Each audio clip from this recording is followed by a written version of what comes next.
Today is Tuesday, July 1st, 2025. Time now is 12:55. Now on the record, if all counsel will state their appearances and who they represent. We'll waive appearances. Is that okay with you? Sure. Okay. Are you on? Go ahead. Would you please raise your right hand? Do you solemnly swear or affirm the testimony you're about to give in this matter will be the truth, the whole truth, and nothing but the truth? I do. Thank you, sir. Will you state your name, please? Alan Wilson. Mr. Wilson, I think you know that we are here today in relation to a matter that was before the, what we call Type B board, is that Correct. right? That's correct.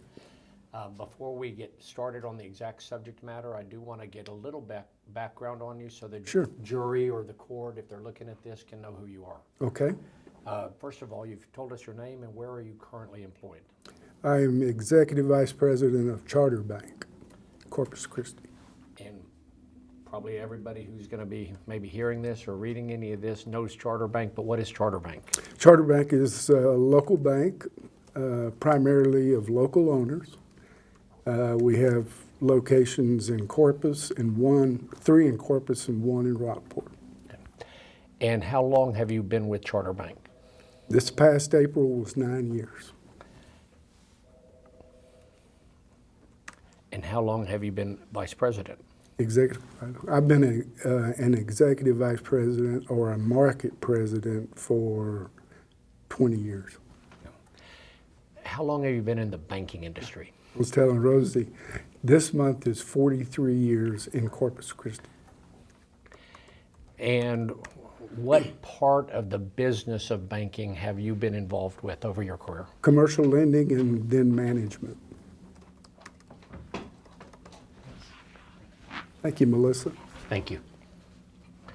This is where I say something on the record like, okay, we have an interruption, and so we'll probably edit that out. That way when I read it, I remember to do that. Okay. You said that, well, let me back up. It sounds like then a big part of your banking experience historically has been commercial lending. Yes, that's where I started. Tell me just very generically, because just generally, what's that process for commercial lending? Well, if you're talking about when you start your career, you learn to analyze credit. And usually a year or two into that, if there's an opportunity, you become a commercial loan officer. What's involved with that is being able to appraise people's character, being able to read and analyze financial statements, and then being able to structure loans that doesn't put your bank at risk, but provides service to the community. Okay. You mentioned in there appraising people's character. Is that important to the loan process? We talk about in the lending process the 4 C's of credit. The first C is character. And why is character important? I was telling my boss today that in my 43 years, I have seen a lot of people who on paper you would think they can't pay, but they figure out a way to do it. And on the other side, I've seen times where it looked like they have no problem paying and they're constantly past due or in trouble. And if I'm reading between the lines there correctly, or reading the lines that you've said expressly, there's a tie-in or a relationship between character and someone's integrity about doing what they say they're going to do. Yeah, they when they borrow money from us, they sign a promissory note, and what that means is I promise to pay. So it sounds like from your perspective, if it's one of the 4 C's, in terms of advancing any money, when you're in the private sector, the bank is always in the private sector, right? Mm-hmm. Right. In terms of advancing any money, character is of one of the highest importance. For me, there'd be some people that would disagree, but character is probably first and foremost, and then competence after that. Okay. And character, does that run hand in hand with the integrity of the person? Yeah. Okay. The honesty of the person? Sure. Okay. The truthfulness of the person? Yeah, those are almost synonyms.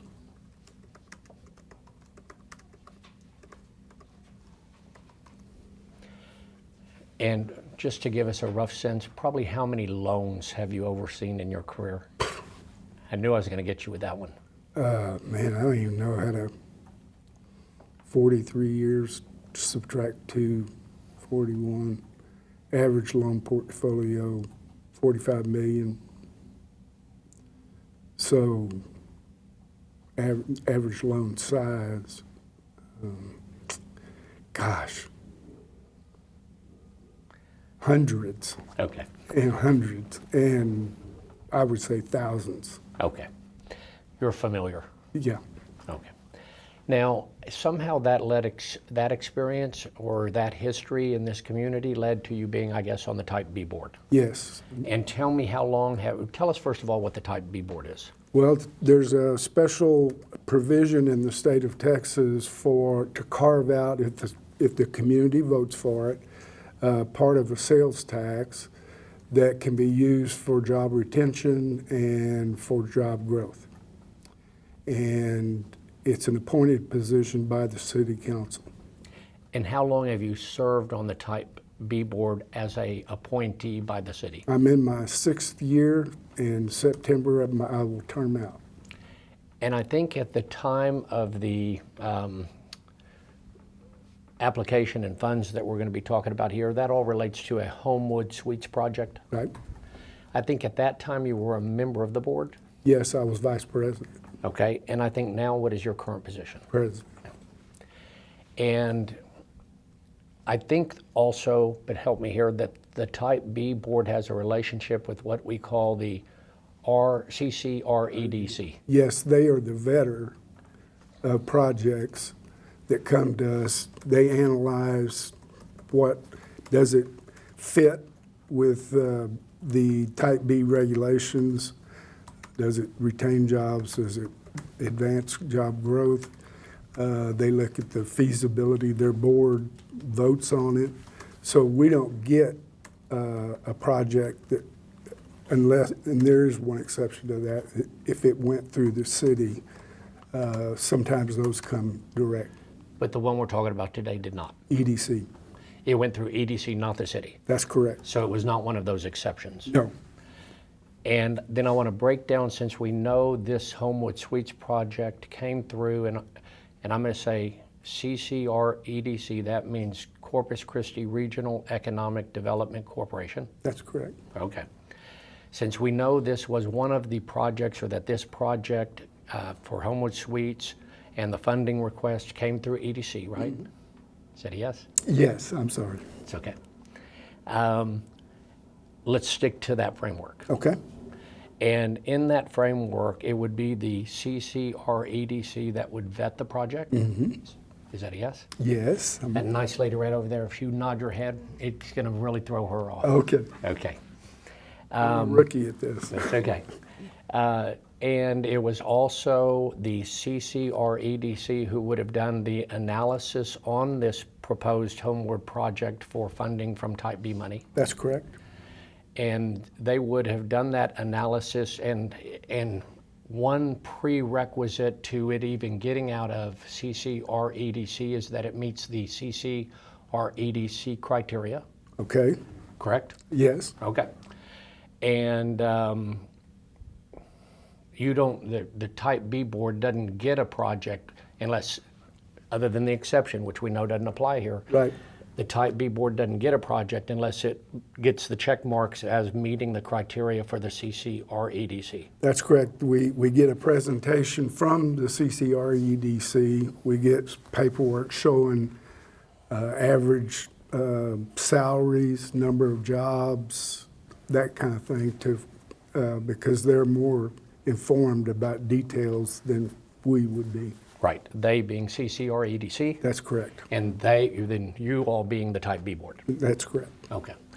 And this sort of process we're talking about, you know that the project that was the Homewood Suites project went through that CCREDC process. Yes, And then it came in front of the Type B board, it did. and then it got voted on and therefore approved and passed on for city council consideration. That's the process. Yes. And part of that exact process, one of the requirements for CCREDC is that there be some sort of a infrastructure component to the project. Define what you mean by infrastructure component. Fair enough. Let me do it this way with you. I will show you the deposition of Mike Culbertson. You know who he is? I do.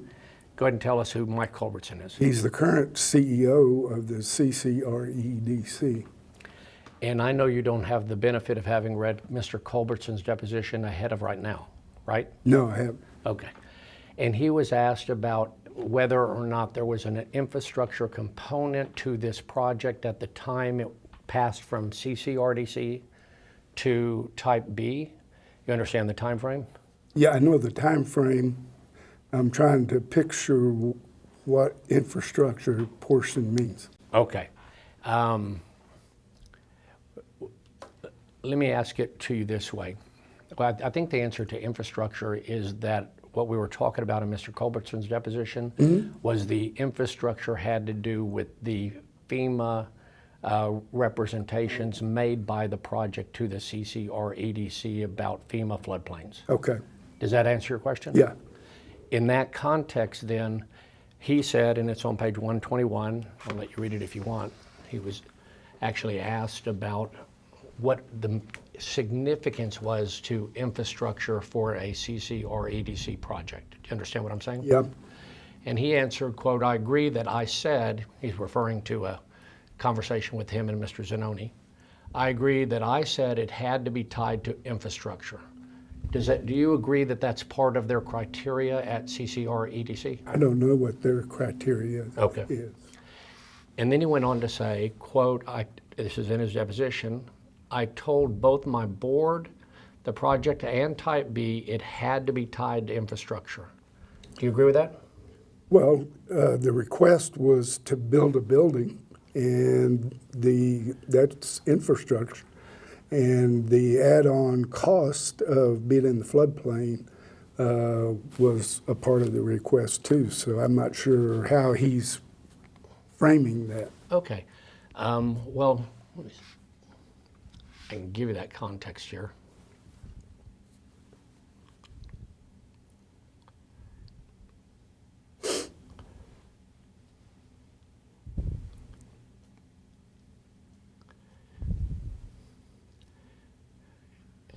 In his deposition, and just so it's on the record, he's asked, when you read the entire PowerPoint, and we're talking about the PowerPoint that was given to your Type B board. Presented to us. Okay. Okay. When you read it, it was so obvious, this is the questioner, that the reader wanted one to believe that the FEMA change was just recently released, and this and that. Do you agree with that? Mike Culbertson answered, I would agree. And then continuing to quote, what we're doing here is actually we're quoting from a discussion he had with Peter Zanoni. Let me back up and do it that way. Have you heard the discussion with Peter Zanoni? I don't think I have. Okay. And let me give you the context for it. You know that later in time, this project was in front of the Corpus Christi City Council. Yes. And between first and second reading, you probably remember there being some hullabaloo Yes. about the altering of a federal document. Yes. Okay. And there was an investigation by the city to look into that, correct? I don't know that. Okay. One of the conversations in that time frame was this conversation.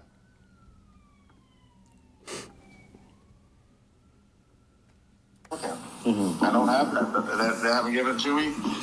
And so until then, I'm not giving any recommendation. I'm putting it on the agenda. I was asked to, so you can consider it. You have to come up with your own recommendation.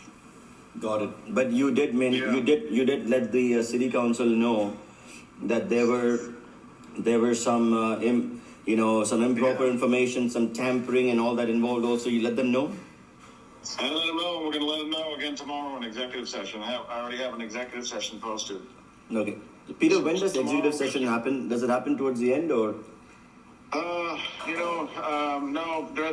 when we break for lunch, most likely. I can't remember how many items are on there, but probably on the first break, the lunch break, so like Is it- 2:30, yeah. Okay, is it after 2:30. public comment or before? Oh, yeah, no, it's after public comment. Okay, no problem. Yeah, yeah, after public comment. Yeah, I was just a little surprised that council is still willing to consider this after they know what was done. And on that website, on the FEMA website, it even says this is a United States government portal Yeah. on the very top. Yeah, definitely, right, it was altered. And then when you read the entire PowerPoint, it's so obvious that the reader or the writer wanted one to be led to believe that the FEMA was just recent, even words like recently released and this and that. And part of it goes back to the narrative. Mike Culbertson said, hey, we can't, this has to be tied to infrastructure. And so then they catch the scheme that, okay, FEMA floodplain, that's infrastructure. The fixing the bottom floor so it meets the floodplain, and they stuck with it. Got it. And then they develop a narrative to fit it that they just found out, because people would say like, shit, they should have known about this a long time ago. Yes. Like Councilman Hunter. So I think, Ajit, I think people right now, the council right now, seem like they're strong and are going to vote, but we've seen it time and again that once one or two or more start talking at the council citizens, they change their mind real quick. Yeah. They could ram it through, but it's on them. I know I'm not recommending it because I don't have the information I need. Mm-hmm. I don't have the cover. Even if they sent something that said this is what happened, okay, I'll believe you. I'll put it on. But they haven't even sent me shit, and instead they want my lawyer to send them what I asked for them over an hour, and I'm not doing that. So, so if council asks me between now and next Tuesday, my answer is this, which is that I can't recommend anything because I'm still waiting on information to develop a recommendation. However, because the council wanted this on the agenda for them to consider, it's on, and you all consider what you want to do. And the applicants are supposed to be in the room. You can ask them. That's right. And how difficult would this be? If you ask somebody, hey, we're going to give you $2 million, just give an explanation for this. And if they're not in a position to give that to you, the council still wants to give them $2 million. When you ask for $2 million, the least you can do is, hey, just give us some explanation and the money is yours. But even that is not happening. Right, exactly. As of right now, that's not happening. Got But it. the vote will be not tomorrow, but the next Tuesday. Is going to be the vote. No So, problem. But yeah. anyways, I think, if you think... It doesn't go much longer. I actually did not mean to shut it off, but you understand from listening to that, the very specific reference was that the infrastructure was the FEMA floodplain, right? Yeah.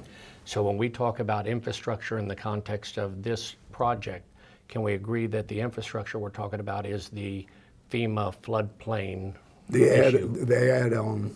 Yes, sir. The add-on of the additional expense that they said they were going to incur, the project was going to incur because of what the applicant had said was a change or recent change in FEMA floodplain. Yeah. I don't recall him telling me or that I heard he said recent change. But being a banker, I knew it wasn't a recent change. Okay, well, let me help you with that a little bit too. Because we had loans that weren't in the floodplain and were in mid-construction and all of a sudden were. Yeah, if somebody suggested it was a recent or unexpected floodplain FEMA rule change, you know that's false. Yeah, I would have thought that somebody would know. Okay, and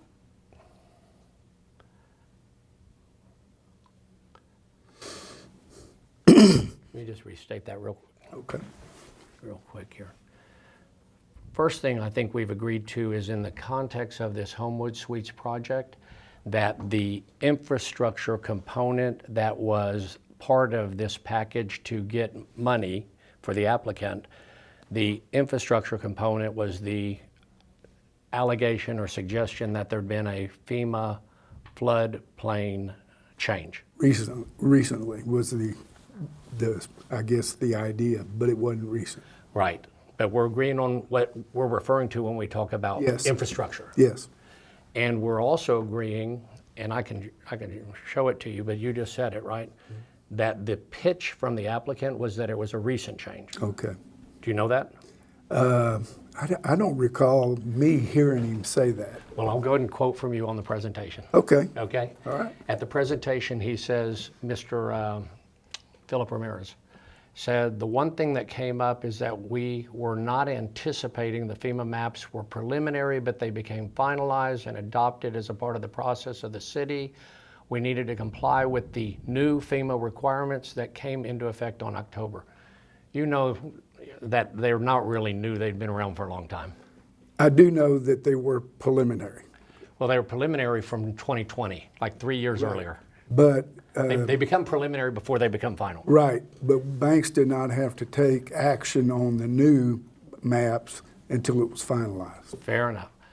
Okay, but then Mr. Ramirez says it kind of hit us midstream. It threw us for a little bit of a loop for some aspects of the project we're not planning on. Okay, that certainly indicates that they were surprised by it, right? Correct? Yes, But you and I both know, and I know it goes back to 2020, they do the preliminary and the proposed changes, and it's several years before they become final, right? yeah, there's, and I think the city, y'all can correct me, but there's a time where challenges and requests for change can occur. Yeah. I guess it's in that period. Yeah, it's about a 3 or 4 year period, right? Okay.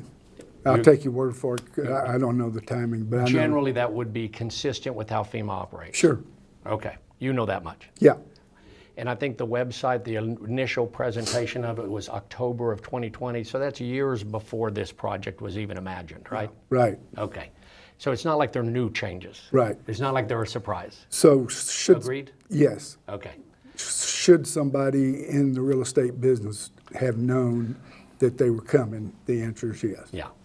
It shouldn't catch them by surprise Yeah, on a multi-million-dollar project. yeah. We yeah, agree? I was surprised by that, yeah. You're surprised that they're claiming they're surprised. I guess that's one way of putting it. Yeah. And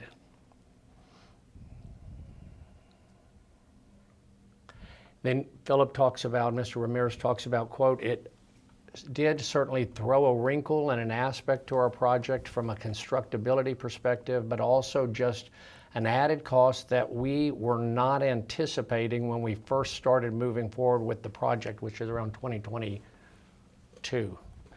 If the regs were there and the preliminary form in 2020, then we can agree it shouldn't have been a wrinkle, and it should have not been something that was unanticipated. I agree that they should have checked it out. Yeah, it should be anticipated. It should not be, oh, we didn't anticipate it. Yeah. Okay, they shouldn't be surprised by regulation. Possibility of that becoming the law. Right, Or because it'd been the- proposed for years. Yeah, Okay, I agree. and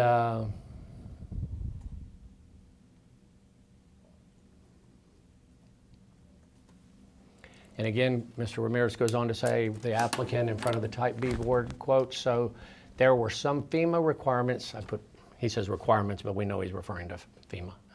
Quote, so there were some requirements and parameters that we certainly did not anticipate. Again, they should have anticipated them, right?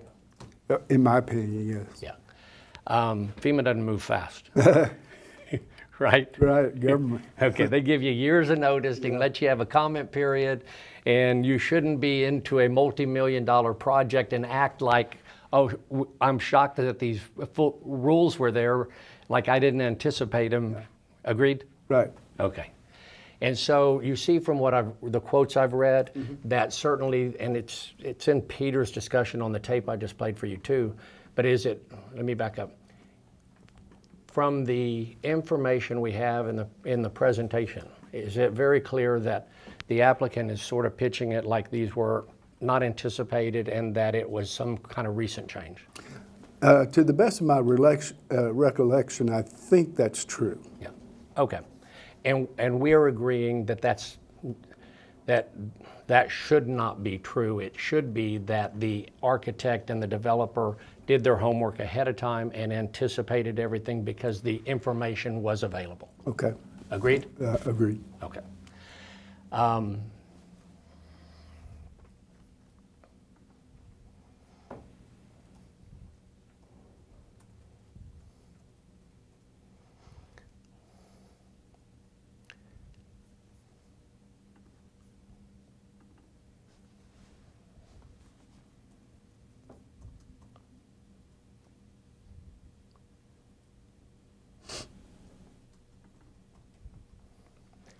And you understand the audio tape I played a moment ago, pretty distinct voices, but that's Peter Zanoni. And Ajit. Yes, okay. I knew you knew. I have a transcript of it if you want to look at it at any time. No. First I'd heard of it, but I don't need a transcript.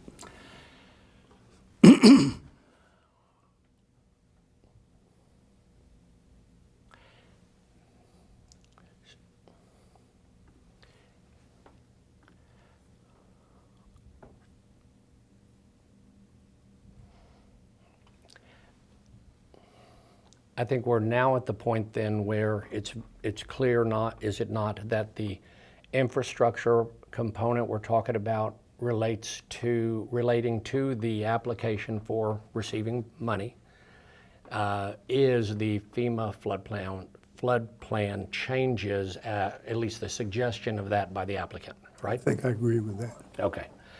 And that in that context, then Culbertson was asked about infrastructure. Remember, that's where we were talking a moment ago? That's where we diverted? Yeah. Okay.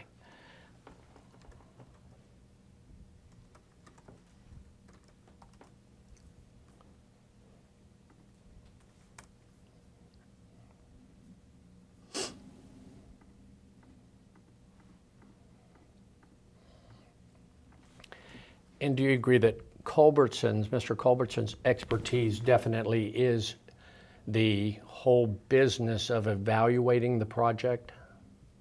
And that's a significant role for him. He has other roles. The whole CCREDC's role is to, like you said, vet the project to see if it even can get in front of Type B, right? That's correct. And in terms of a infrastructure component, we know now that's the FEMA floodplain issue, right? Right. And we know that Mr. Culbertson said these things. And I'm going to ask you if you agree with them. First of all, Mr. Culbertson says on page 121 of his deposition, quote, "I agree that I said it had to be tied to infrastructure." Did I read that correctly? Mm-hmm. Do you agree with that? Yeah, I guess. I mean, he knows his business. Yeah, it was the EDC's plan to present it the way they did. Right. I mean, and so he's saying he agrees that it had to be tied to infrastructure, and he further says, quote, "I told both my board and the project in Type B it had to be tied to infrastructure." First, did I read that correctly? Yes. And do you agree with that? Yes. And then Mr. Culbertson goes on to testify, quote, "And in fact, that's all we've ever done when we looked at projects like this, that it had to be tied to infrastructure." Did I read that correctly? Mm-hmm. Yes. And do you agree with that? Yes. Well, as far as I know, I don't know his history with project. Right, but this is his expertise. Yeah. So you would also, I mean, I would expect he knew what he was talking about. right. You're not here to disagree with him. No. And then he went on to say, he was asked, quote, "Because you knew you couldn't get behind it without there being some infrastructure tie-in," and his answer was correct. And then the next question, "and you couldn't get Type B money in your mind unless," that's a typo, "unless there was an infrastructure tie-in," and he says that correct. That's what he said. Did I read that correctly? You did. And so what he's very clearly saying, and again, you've said he's kind of the expert in the field, he's very clearly saying that if there's no infrastructure component to it, this FEMA floodplain deal, then there can't be any money. The implication is it would not qualify for Type B. In which case there should be no money given. Right. Okay. Now, then of course you know that the applicant, Mr. Ramirez and Mr. Devin Bacta, they came and made the presentation, right? Correct? Yes. And when they made that presentation, I'm sure you're now aware that they did so, and it's even talked about in the audio recording some, but let me back up from that. When the applicant, Devin Bacta and Philip Ramirez, came and made the presentation, you know that they made a presentation using a FEMA slide. correct? Yes. And I think you probably now know it was falsified. I know was it the date that was removed? Actually, it was a date in 2 places. I'll go ahead and show you I think Ajit has shown me. let me help you there so you have exact information. Okay? Here's the original that's online still. And I'm going to point out 3 things for you. All right. There's a date here, and a date here, and a reference number there, or release number. Right. You see those 3 items? I do. And then, here's the actual slide they use in front of your Type B board. And do you see that the date the one date I pointed out a moment ago has been removed, it's not there. Agreed? Yeah, no, I don't see it. And then the second date I showed you is also not there. Right. And then the release date is also, or the release number is also not there, 86009. correct? Correct. So that's 3 alterations where they changed, modified, forged, whatever word you want to use the document. Yeah. Okay. Now, and you can see how, and remember we talked about the exact words that Philip Ramirez used, talking about did not anticipate, through a wrinkle, you know, all the things that Mr. Ramirez said to the Type B board. You can see how timing was important, right? Timing, which timing? Excellent question. The timing, the suggestion by Philip that somehow they couldn't, when I say Philip, you know I'm talking about Mr. Ramirez. I do. Yeah, I'll try to say Mr. Ramirez. Yeah.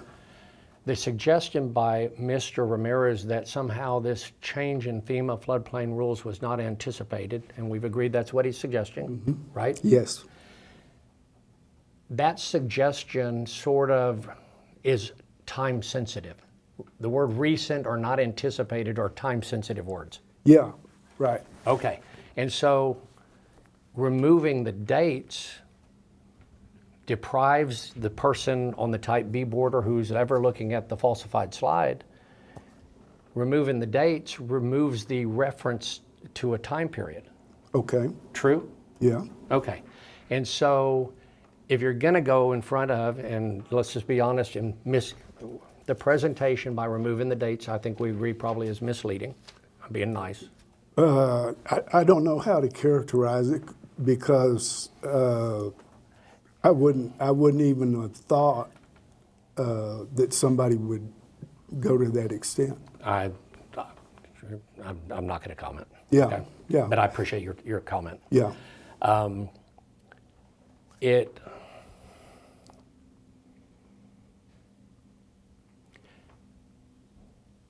You live in a world where you do lending of private money, right? Yes. And you understand that, quite frankly, you've been given a awesome responsibility by serving on a board that can advance or loan or invest, whatever word you want to use, public money. Right. And that's, in my view, and I don't mean to say less of the private sector, but when you're dealing with public funds, there probably needs to be even higher scrutiny. Do we agree? High standards. Yes, the highest of standards. Yes. And back to what the most important thing is when you're advancing money, the highest standards for one's character, correct? Yes. The highest standards should apply for one's integrity, right? Right. The highest standards should apply to one's honesty in making the request for the money. Well, The yes. highest standards should apply for one's truthfulness in making the request for the money. Correct. For public money, right? Correct. Okay. Correct. And so if you're altering you understand the FEMA document that they got offline from being Right. online, Right. that's a federal document. Yeah. Okay. And altering a federal document to request public money, I'm sure you will agree, lacks integrity. Yeah, if it's material, yes. Well, and we've already proven its materiality because time and this not anticipated argument is out there, right? Okay. Okay, so let's not digress. Okay.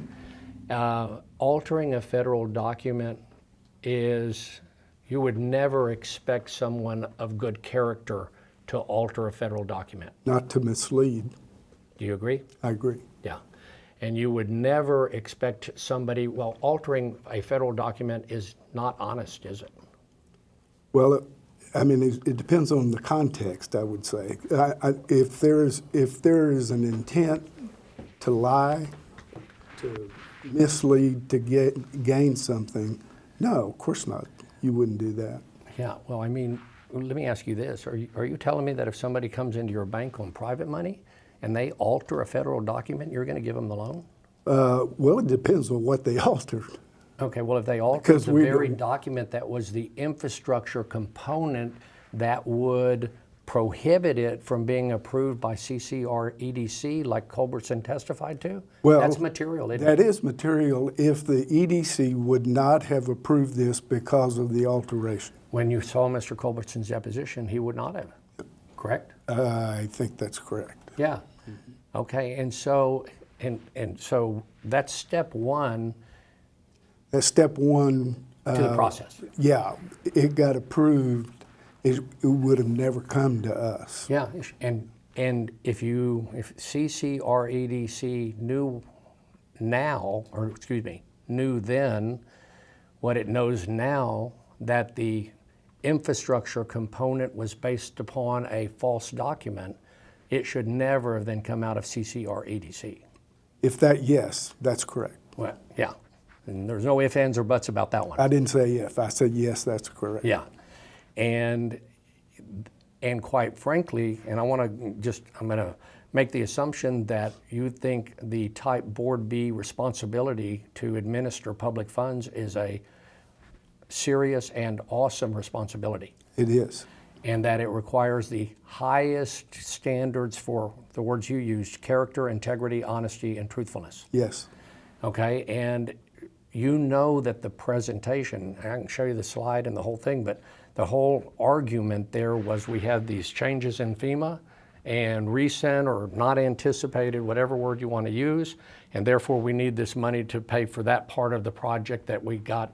It was kind of unexpected to us. That was the whole argument. Yeah, and of course I knew that the FEMA rules had changed not just last week. Okay, yeah, but are you suggesting to me that you knew they were lying at the time they were lying? No, I'm suggesting that it could have been incompetence on their part, is what I thought. I know Philip, and I know Devin, don't know Devin as well, but he's been nothing but honorable in anything in my interactions with him. So I came to that meeting with a certain level of confidence from past experience.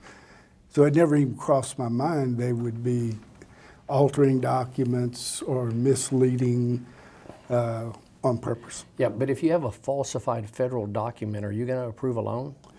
No, if it's material, no. Well, and this is material. If it's Yeah, okay, yeah. so it should never have gotten approved. Yeah, well, it should never come to us. Right. Okay.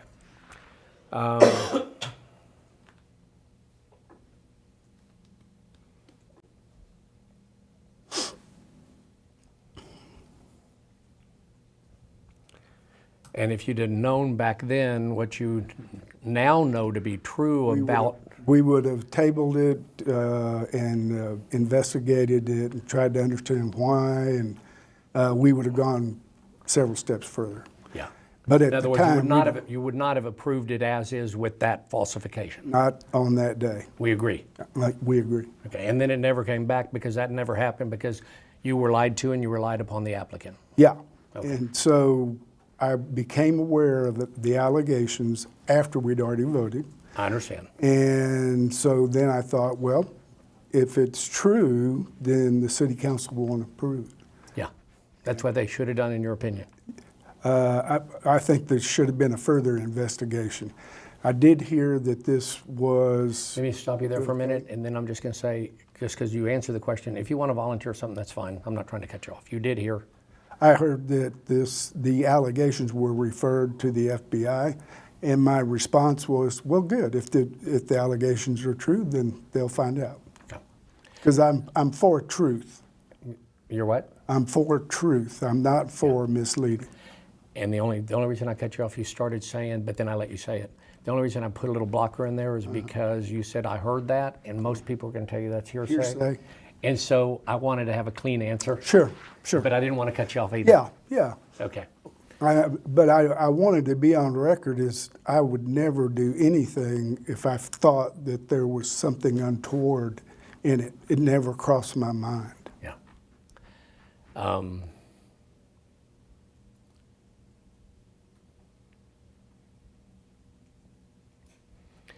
I don't have that in it. I didn't ask a question, you volunteered that, so I'm going to ask a question so that you can answer it, so that it's proper. Okay. All said, can we agree that if there's anything that would be misleading, misrepresenting a false federal document, or a federal document, putting it in a false light? Well, let me say it that way. Okay. Knowing what you now know, let me start again. You now know very clearly there were the 3 alterations on the document, right? Mm-hmm. Yes, sorry. And that whether you want to call it a forged or a false document, was used in front of the Type B board, right? A changed document. Yeah, we were not aware of that, but I understand it, and that's important. yeah. Because you were not aware of it, but you nonetheless voted to approve it because you were not aware of it. Right. And if you had known about it, that's a sort of lack of integrity or honesty or truthfulness or misleading or whatever word you want to use or not use. That's the sort of thing that puts a really harsh negative light on it. Can we agree on that? It certainly raises the possibility that there needed to be further investigation. I cannot speak for the whole board. But for you, you But would for not have. me, I would have said, I know these guys, this doesn't seem like them, but if it's true, then we've got a problem. So if it's true that they falsified the document, you would have voted no. I would have voted no. Against it. Yes. Okay. That's all I have. Thank you. Okay. We'll reserve. All right. Time now is 1:37. We're off the record.